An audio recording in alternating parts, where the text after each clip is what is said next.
Good morning and welcome dear students. आज आप लोगों को हम second chapter the sound of music ये पढ़ाया जाएगा। फर्स्ट चैप्टर आपको पढ़ाया गया, उसकी वर्ड मीनिंग और क्वेश्चन आंसर आपको लिखने के लिए बोला गया था। मैं आशा करता हूँ कि सारे लोगों ने वर्ड मीनिंग और क्वेश्चन आंसर अपनी कॉपी में नोट डाउन कर लिया होगा। आपकी कॉपी जो है जब स्कूल खुलेगा तो चेक की जाएगी। सारे स्टूडेंट अपनी एक फेयर कॉपी बना लें और सिस्टमेटिकली पहले उसकी चैप्टर की वर्ड मीनिंग और फिर क्वेश्चन आंसर राइट डाउन करेंगे। तो आज आपका second chapter the sound of music हम पढ़ना स्टार्ट करेंगे। सारे लोग अपनी अपनी बुक निकाल लें और ये जो आपका चैप्टर है ये 2 पार्ट में है। तो पहला पार्ट आज हम पढ़ना स्टार्ट करेंगे, the sound of music. The sound of music means होता है कि जो म्यूज़िक की जो ध्वनि होती है, जो उसकी जो म्यूज़िक की आवाज़ होती है, उसी को यहाँ पे कहा गया है द साउंड ऑफ म्यूज़िक। ये जो ध्वनि की आवाज़, म्यूज़िक मीन्स होता है जिसमें जो हमें जो है म्यूज़िक में जो वाद्य यंत्र से हम जो आवाज़ करते हैं उसे ही म्यूज़िक बोलते हैं। कोई भी वाद्य यंत्र हो, जैसे तबला हो या कुछ भी हो, तो म्यूज़िक से जो आवाज़ निकलती है तो उसी से रिलेटेड ये जो है आपका चैप्टर है। इसमें एवलिन ग्लेनी नामक एक लड़की है जो मूक बधिर होती है। मूक बधिर मीन्स होता है वो गूंगी होती है, बोल नहीं पाती है, और वह इस चीज़ को निगलेक्ट करके अपनी कड़ी मेहनत से वो तबला वादक बनती है जो बहुत प्रसिद्ध होती है। तो इसी से रिलेटेड ये चैप्टर है कि एक मूक बधिर लड़की जो सुन नहीं सकती है और बोल नहीं सकती है, फिर भी अपनी फीलिंग्स के द्वारा वो तब बहुत सुंदर तबला बजाती है और उसको अपने अंदर फील करती है। तो ये चैप्टर जो है आपका उसी लड़की के बारे में है। तो आइए इसको पढ़ना स्टार्ट करते हैं। Before you read, God may have taken her hearing, but He has given her back something extraordinary. Extraordinary means होता है विलक्षण प्रतिभा। तो यहाँ पे ये कहता है कि उस लड़की के बारे में कहा जाता है कि भगवान ने उसकी सुनने की क्षमता ले ली, but he has given her back something extraordinary. लेकिन इसके एवज में उन्होंने उसको एक विलक्षण प्रतिभा दी। What we hear she feels for more deeply than any of us. क्या हम सुन सकते हैं जो वो महसूस करती है, for more deeply than any as. हम लोग जो सुन सकते हैं वह लड़की उससे कहीं ज़्यादा फील कर सकती है। That is way she express music so beautifully. Express means होता है व्यक्त करना। वह म्यूज़िक को इतने सुंदर तरीके से व्यक्त कर सकती है कि जैसा हम सोच नहीं सकते हैं। Read the following account of a person who fought against a physically disability and made her life a success story. हम इस लेसन में एक ऐसे शख्स के बारे में पढ़ेंगे जो अपनी विकलांगता, फिजिकल डिसेबिलिटी मीन्स होता है विकलांग, जो हम शारीरिक रूप से जो विकलांग होते हैं उनको बोलते हैं फिजिकल डिसेबिलिटी। तो यहाँ पे ये है कि ये जो लेसन है इसमें एक ऐसे person,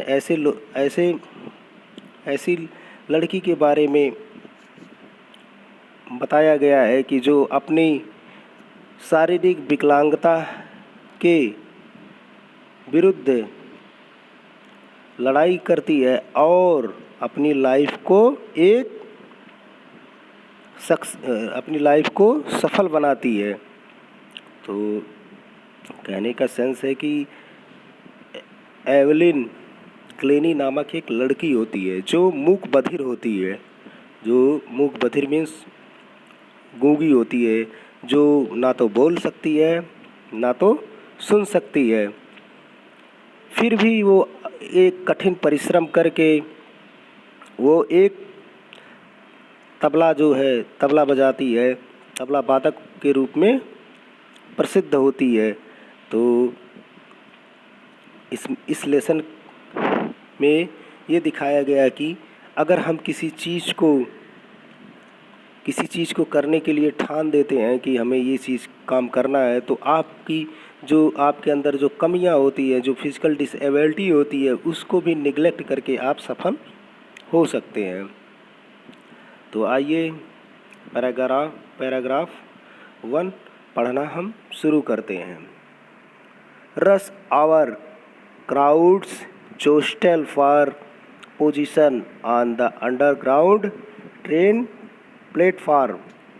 A slight girl, looking younger than her 17 years, was nervous yet excited as she felt the vibration of the approaching train.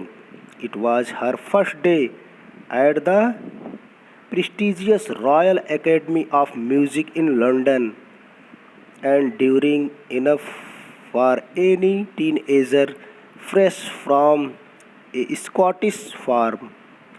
But the aspiring musician faced a bigger challenge than most.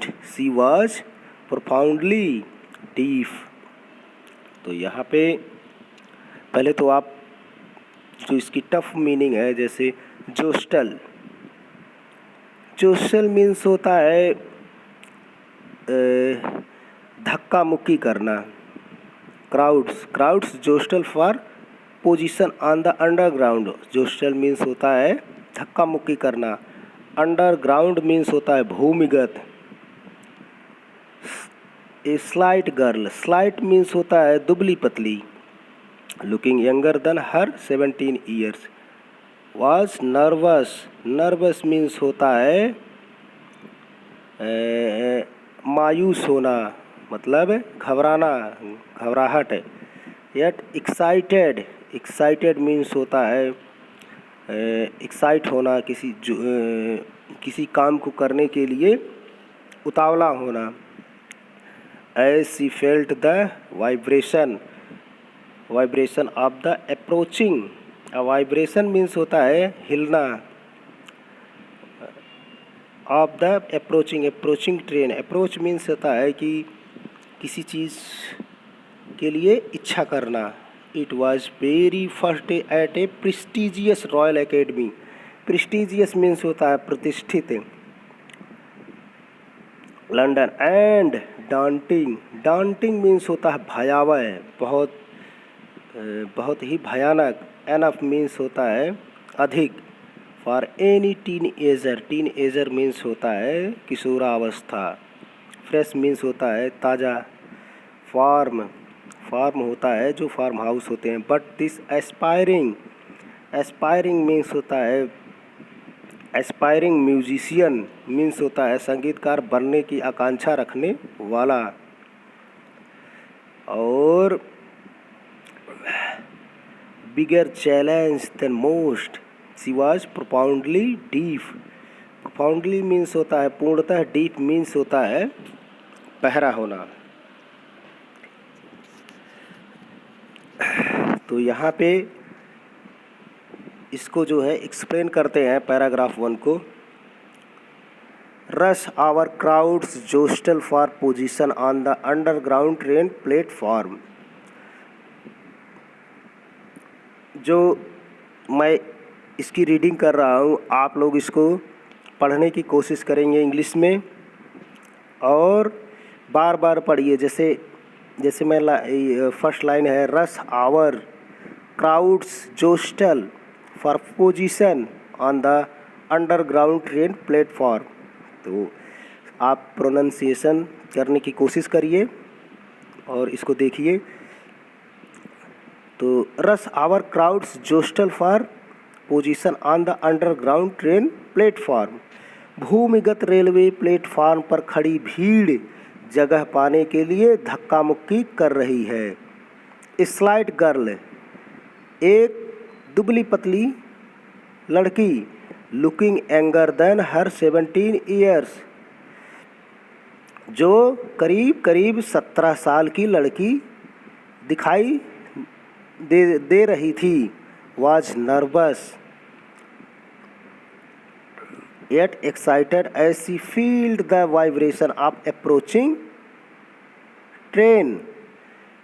तो यहाँ पे ये कहा जा रहा है कि एक दुबली पतली 17 साल की लड़की जो अपनी आयु से छोटी प्रतीत होती थी, ट्रेन के आने के कंपन को महसूस करके घबराई परंतु बहुत उत्साहित थी।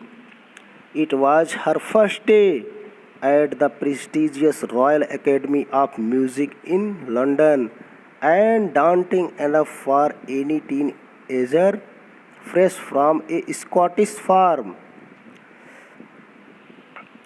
तो यहाँ पे कह रहे हैं कि एक दुबली पतली 17 वर्षीय लड़की जो अपनी आयु से भी छोटी प्रतीत हो रही थी, ट्रेन के आने के कंपन को महसूस करके घबराई हुई थी परंतु वह उत्साहित भी थी।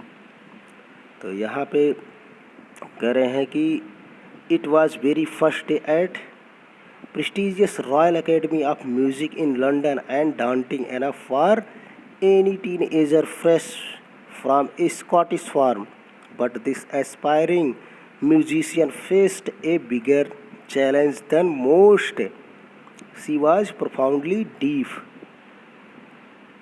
तो यहाँ पे कह रहे हैं कि लंदन की प्रतिष्ठित संगीत की रॉयल एकेडमी में उसका पहला दिन था और स्कॉटलैंड के फार्म से आई किसी भी किशोरी के लिए भयावह भी था।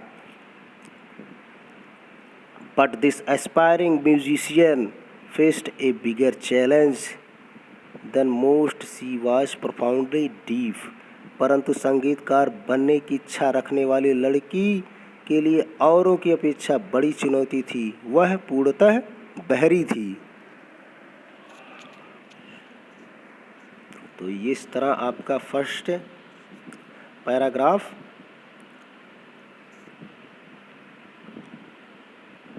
समाप्त हुआ। और इसमें जो टफ मीनिंग है, जैसे जोस्टल मीन्स होता है धक्का मुक्की करना, फिर दूसरा वर्ड है अंडरग्राउंड मीन्स होता है भूमिगत, फिर स्लाइट मीन्स होता है दुबली पतली, प्रेस्टिजियस मीन्स होता है प्रतिष्ठित, डांटिंग मीन्स होता है भयावह, एस्पायरिंग म्यूजिशियन संगीतकार बनने की आकांक्षा रखने वाला, प्रोफाउंडली मीन्स होता है डीपली पूर्णतः। अब आज आप लोग को ये फर्स्ट चैप्टर, आप इसका प्रोनाउंसिएशन इसको पढ़ने की कोशिश करिए और इसकी जो टफ मीनिंग है मैं अभी आपको सेंड कर दे रहा हूँ, उसको अपनी कॉपी में लिखेंगे। कल अगली क्लास में आपको पैराग्राफ 2, 3, 4 और 5 पढ़ेंगे, जिससे ये चैप्टर इसको पढ़ने में हमें लगभग पार्ट 1 में 2 क्लास लेनी पड़ेगी और इसके बाद इसकी क्वेश्चन आंसर आपको करवाया जाएगा। फिर इसका part the shehnai of Bismillah Khan, इसका सेकंड पार्ट पढ़ाया जाएगा आपको। और इससे